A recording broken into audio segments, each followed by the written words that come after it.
moderating the next session is one of the great moderators. He's got about as much energy as anybody you're ever going to see on stage, which I love. You can't always predict what he's going to say, which I like. And I don't agree with everything he says, but I agree with his attitude and his spirit of inquiry tremendously. I do. That's a serious point. Oh no, he's energetic. He's going to get a lot out of you. Erica Klempfel, did I pronounce that right? Who is the Global Future Mobility Manager at Ford. She's here to talk with Andrew about what's really happening with cars and the future of transportation. It's come up off and on throughout the day, and I'd love to hear what comes next. So go right to it. Erica, I warned you I was going to ask you this question first. You're the mobility czarina at Ford, but why do we even have a word for mobility now? Isn't that everything? So it does encompass a lot, which is why it's so challenging. Which is why you have such an important job, right? Yeah, which is why it's so busy. At Ford, we announced earlier this year that we're not going to be just a product company, but a product and mobility company.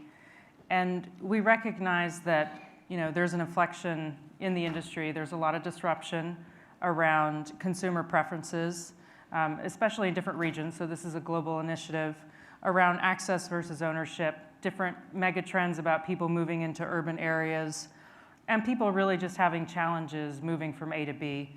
And so at Ford, we're really pivoting we're still going to have one foot focused on our core, but we also want to focus on other mobility options and services to make sure that people have freedom of movement.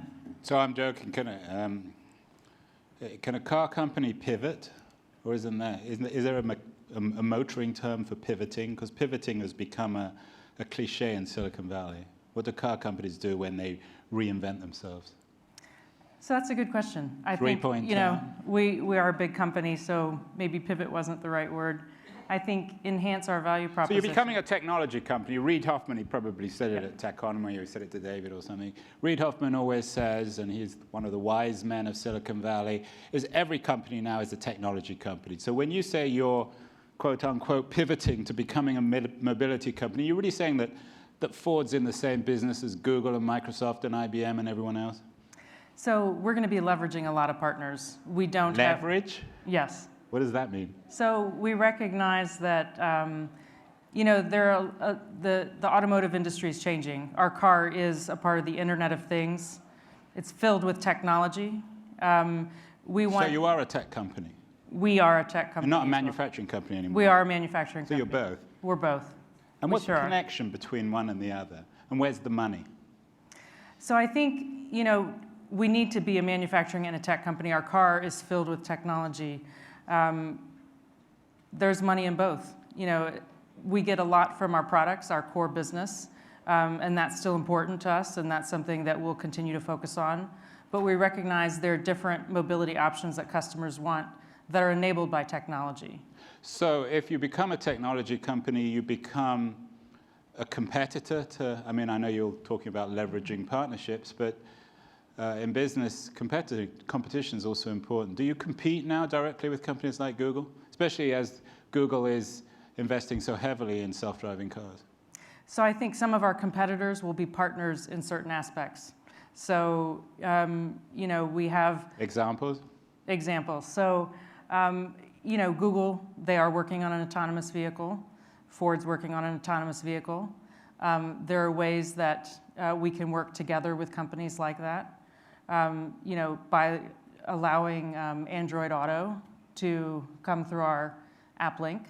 So there are ways that we partner and leverage technology in the space, but we are competitors as well. But that actually helps push forward autonomous technology faster by having competitors. So we don't necessarily see that as a threat, but a strength. Don't they make you nervous? There are all these rumors that, again, Google in particular makes the car companies nervous because they want to own this platform. They don't want to share it. If we were nervous about all of the news and all of the competition, then we wouldn't move forward. Does that mean you're becoming a data company? Because after all, Google is a data company, and many of the Silicon Valley companies are in the business of giving their stuff away for free and then building businesses around data. So data is extremely important to us. We announced earlier this year, I believe, we have a new chief analytics officer. And so that's actually an important part of our business. We recognize to provide customers value, we need to leverage the data. We also have made a point that data... Sorry to... Yes, go ahead and interrupt. Leverage the data. What does that mean? So gain insights. So when you have data, I know you're going to say, what do you from mean my leverage data? insights? So when you have information about, say, how cars are moving in the city, you can help improve traffic.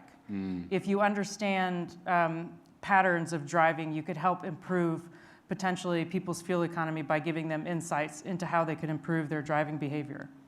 So it's always opt-in, though, right? Yes. So we have made a very strong commitment that we're about data privacy and security, and that we're custodians of our customers' data, meaning we provide value, but we make sure it's safe and secure. Do you think that traditional car companies are more... Because everybody says that. No company is ever going to say, oh, we're going to sell your data and expose your privacy. But do you think car companies are more trustworthy than big data companies when it comes to this sort of thing? Since you've been in a different kind of business, your traditional business is the sale of physical objects. I think that, I can't speak for other companies, but we are actually very cautious around anything we launch, even in experimental mode, as we're looking at new business models and services. It is a top priority that anything we launch, we protect the data privacy and security, and have opt-in. Data is, of course, extremely sensitive for any consumer, understandably. The other thing that's very we're all very sensitive about is network neutrality. It's always assumed that you're not supposed to have a fast lane on the internet, and there's been passionate debate about this. My understanding in Europe is that the German car companies in particular are very ambivalent about network neutrality because they want fast lanes to guarantee that their data is secure and maybe is able to work more efficiently. Does Ford or do the big companies have any position on network neutrality, or is this an issue that you're not really concerned with?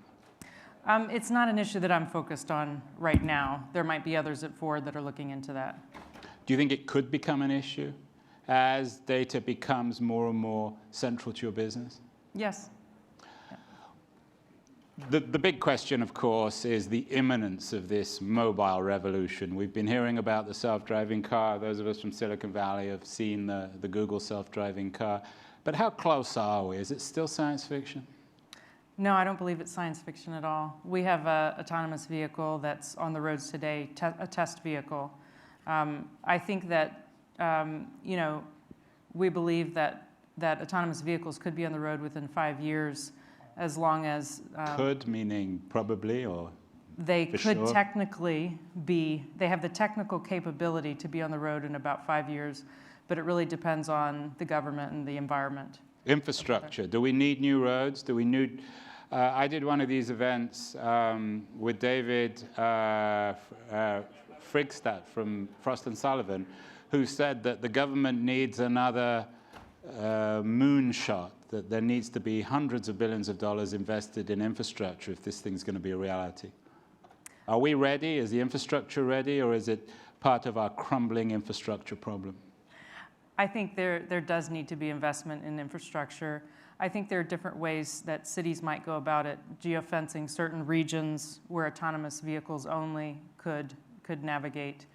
But it will require some infrastructure and commitment from governments. Could Detroit play an important role in it, given its history of reinvention and the fact that whatever you call geofencing is something where there's lots of open spaces, for better or worse, in Detroit? Could become a laboratory for this geofencing? I think definitely, for sure. I mean, Detroit, we're seeing a lot of activity in the mobility space.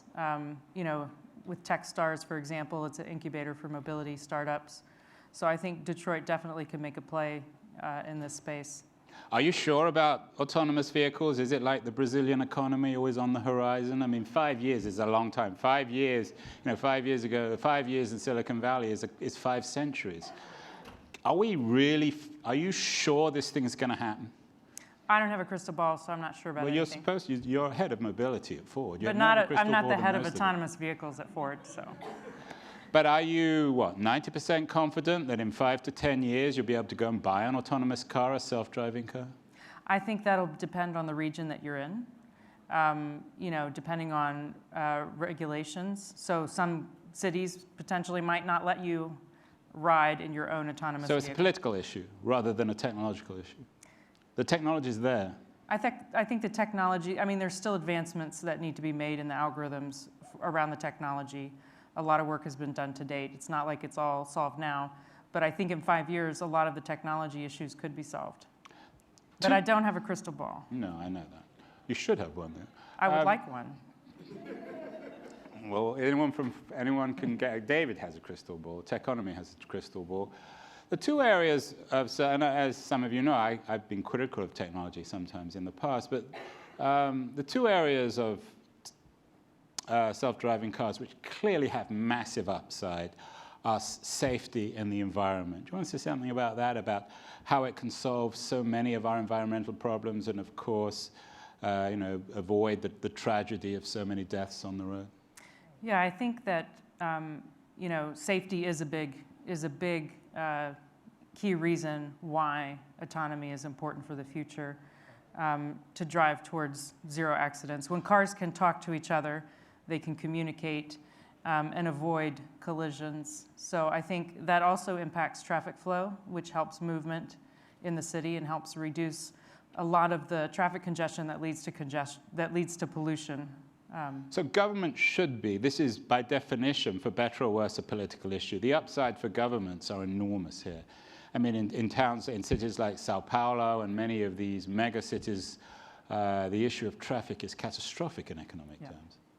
So what could government be doing? What are they not doing that they should be doing to guarantee that, really that 5-year horizon is a real one rather than a science fictional one? Well, they need to start putting plans in place for what it means to their own city, what it means to their infrastructure and their budget. So while there are huge benefits for congestion and pollution and safety, there is a big investment. And so that has to be balanced in a plan of how they can actually get there and what makes sense for their city.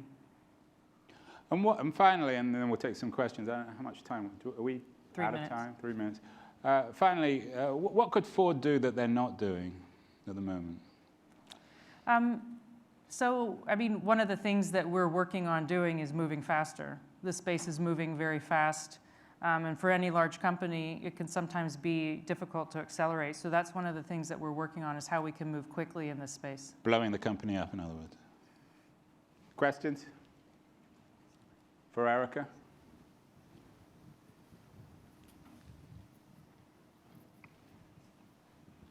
Thank you. I'm Rhonda Fott. I'm the former cabinet secretary for the Department of Transportation in New Mexico.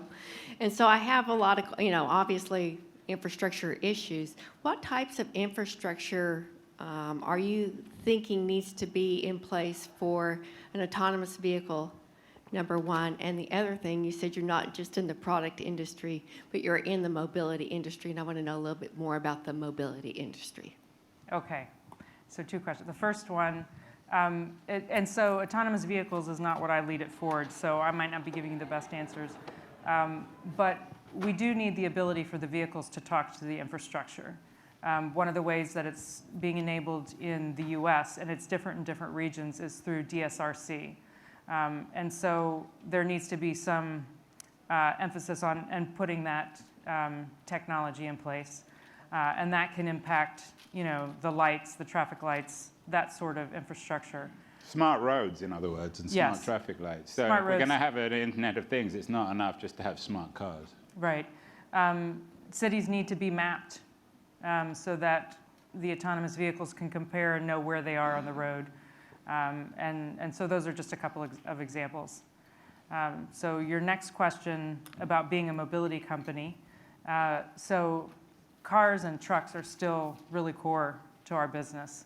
But as I mentioned, we recognize that people want to get from A to B in very different ways these days, and it doesn't always include a car, or it could include a car for a part of the journey. And so as a company, we want to help people on their multimodal journey, provide services and solutions. And so that's what we mean by being a mobility company as well, helping on the journey even when it doesn't involve a car. So you might start an Uber-like service. You never know. Other questions? Last question, because I think we're out of time. 21 seconds. Better be a good question. Thank you for being here. Andrew Humphrey, WDIV, and Tech Time with Andrew Humphrey. Regarding security, this is about data security. Can you speak more on maybe data security and also information systems security? If vehicles are going to talk to infrastructure, is that another gateway for hackers to access a public infrastructure system, and are there any implications? Easy question, Erica, to end. 7 seconds. I can only talk for. I'm minus 10. So I think there are always issues, and that's why it's always important to be diligent and work together in consortiums with other OEMs, also with governments. So yes, it's an issue, but it's one that we take very seriously in all the things that we do around mobility, autonomous vehicles, and connectivity. Well, Eric, We have a cybersecurity team. It's something that we're working on. I think most automakers are very concerned and proactive in this space. well, Erica, we're going to do this in 5 years, and we're both going to be driven in our self-driving cars. Thank you so Thanks. much. Excellent job. You did do a good job parrying that thrust, so congratulations on that. And I will say, Mark Fields has really spoken out more aggressively about this privacy issue than I think any other auto CEO. So Ford has really, on the privacy in particular,